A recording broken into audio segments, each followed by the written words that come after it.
Hello, this is Mr. G. In this video, we're going to go over one of my favorite introductory proofs in geometry. We're going to prove the Triangle Angle Sum Theorem. Remember that the Triangle Angle Sum Theorem says that the three interior angles of any triangle will always add up to 180 degrees.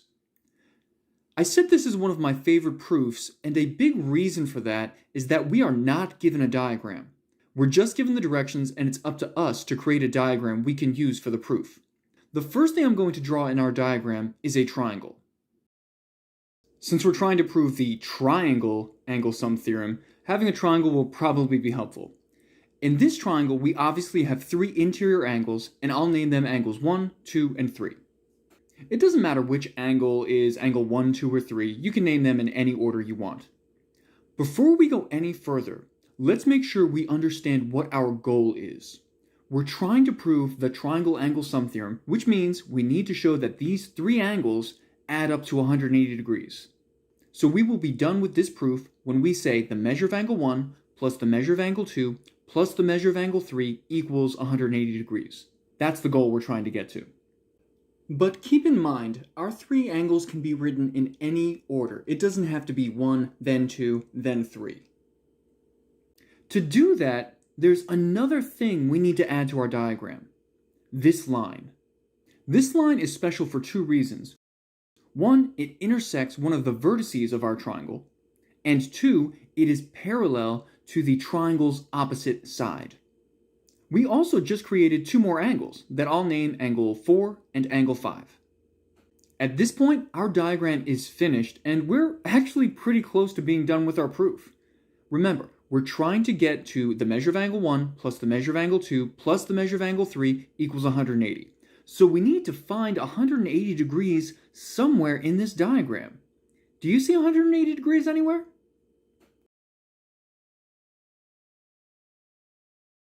We get 180 degrees from this straight line, which is also a straight angle.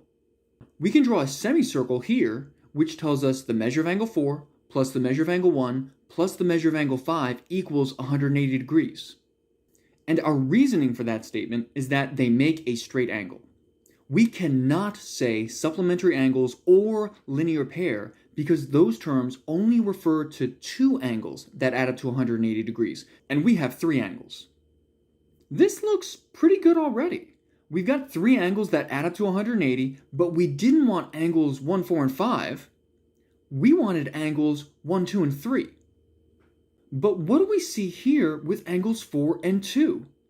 They make a Z between parallel lines, which means they're congruent by alternate interior angles.